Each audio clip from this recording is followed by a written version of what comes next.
আজি অসমত 30 লাখতকৈ অধিক মানুহ গৰাখহনীয়াৰ কবলত পৰি গৃহহীন হৈছে আৰু এই মানুহবিলাকে যেতিয়া বিলাসীপাৰা ধুবুৰী পানবাৰী কোনোবা ঠাইত যায় চৰকাৰী মাটিত নিজৰ জীৱনটো জীয়াই ৰাখিবৰ কাৰণে বসবাস কৰিব তেওঁলোকে হৈ যায় সন্দেহজনক তেওঁলোকে হৈ যায় বাংলাদেশী তেওঁলোকক উচ্ছেদ কৰাৰ কাৰণে বলডুজাৰ চলাই দিয়া হয় মই স্পষ্টকৈ মুখ্যমন্ত্ৰী ডাঙৰীয়াক কৈছো যে মানুহৰ কলিজাৰ ওপৰত বলডুজাৰ চলোৱাৰ আগতে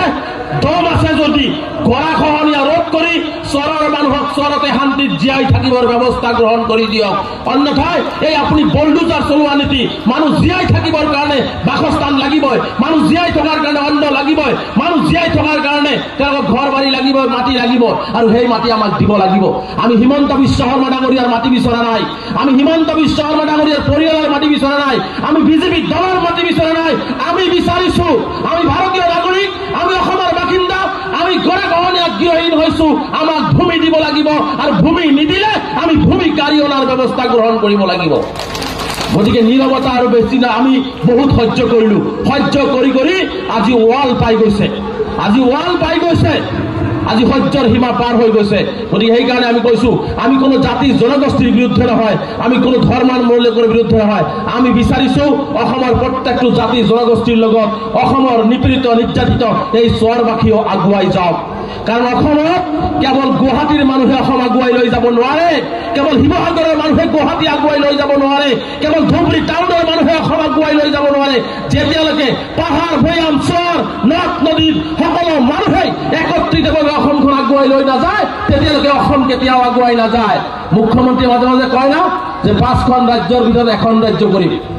মই মুখ্যমন্ত্ৰীক চ্যালেঞ্জ কৰিছো মুখ্যমন্ত্ৰীয়ে যি ধৰণে হিন্দু মুছলমান কৰি আছে মুখ্যমন্ত্ৰীয়ে যি ধৰণে সংখ্যালঘুসকলক অন্যায় কৰি আছে যি ধৰণে প্ৰতাৰণা কৰি আছে মুখ্যমন্ত্ৰী ডাঙৰীয়া আপুনি 50 বাৰ মুখ্যমন্ত্ৰী হলেও অসম 5খন ৰাজ্যৰ ভিতৰত আপুনি লৈ যাব নোৱাৰে আপুনি 5খন ৰাজ্যৰ ভিতৰত লৈ যাব নোৱাৰে মই চ্যালেঞ্জ কৰি কৈছো এই মানসিকতাৰ নিম্ন মানসিকতাৰ মনৰ মাজত হিংসা বিদ্বেষ থকা মনৰ মাজত বিভেদ থকা মানুহে কেতিয়াও আগুৱাই নাযায় এজন মুখ্যমন্ত্ৰীৰ মনত যেতিয়া হিংসা থাকে মুছলমানৰ প্ৰতি এজন মুখ্যমন্ত্ৰীৰ অন্তৰত যেতিয়া মুছলমানৰ প্ৰতি ঘৃণা থাকে বিভিন্ন সংখ্যালঘুৰ প্ৰতি ঘৃণা থাকে সেইজন মুখ্যমন্ত্ৰীৰ দ্বাৰা অসম কেতিয়াও উন্নয়নৰ দিশত আগুৱাই নাযায় অসম ধ্বংসৰ পথত গতি কৰিব গতিকে মই সময় থাকোঁতে মুখ্যমন্ত্ৰী ডাঙৰীয়াক আহ্বান জনাইছো হে মুখ্যমন্ত্ৰী ডাঙৰীয়া চকীখন মুখ্যমন্ত্ৰীৰ চকী হিন্দু মুছলমানৰ চকী নহয় আপুনি চকীখনক মুখ্যমন্ত্ৰীৰ আসনখনক আপুনি হিন্দু মুছলমান নকৰিব আপুনি হিন্দু মুছলমান নকৰিব আপুনি যি ধৰণে সংখ্যালঘুসকলক টাৰ্গেট কৰিছে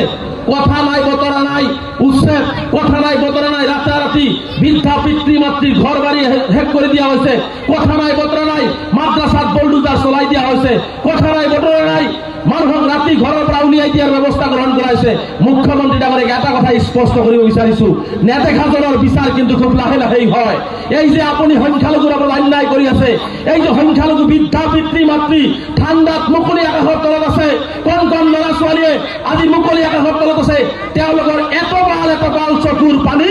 বিজেপি দল আৰু মুখ্যমন্ত্ৰীৰ কাৰণে কিন্তু অভিশাপ হৈ থিয় হ'ব এইটো স্পষ্ট মুখ্যমন্ত্ৰীৰ কাৰণে কিন্তু অভিশাপ হ'ব গতিকে মুখ্যমন্ত্ৰী ডাঙৰীয়াক কৈছো আপুনি অভিশাপ লোৱাৰ পৰিৱৰ্তে আপুনি মানুহৰ আশীৰ্বাদ লোৱাৰ ব্যৱস্থা গ্ৰহণ কৰক আপুনি যিমান ঘৃণা সৃষ্টি কৰিব মই চহৰবাসীক আহ্বান জনাইছো হিমন্ত বিশ্ব শৰ্মা যিমান হিন্দু মুছলমান কৰিব আমি সিমান হিন্দু মুছলমান ভাই ভাই হ'ম তেওঁ যিমান ঘৃণা বিয়পাব আমি সিমান মৰম বিয়পাম তেওঁ যিমান সমন্বয় ভাঙিব চেষ্টা কৰিব আমি সিমান সমন্বয়েৰে একতাৰে অসম আগুৱাই লৈ যোৱাৰ কাৰণে চিন্তা কৰিম এই চিন্তা চৰ্চা আমাৰ থাকিব লাগিব আমি মুছলমান সম্প্ৰদায়ত জন্মগ্ৰহণ কৰিছো আমি কেতিয়াও কাকো ঘৃণ কৰা নাই আমি কেতিয়াও আমাৰ ধৰ্মই কাকো অন্যায় নকৰিব নিদিয়ে কাকো হিংসা কৰিব নিদিয়ে গতিকে আমাক এইখিনি আমাৰ ধৰ্মই শিকাইছে গতিকে আমি সদায় সকলো একেলগে একত্ৰিতভাৱে চলি যাবৰ কাৰণে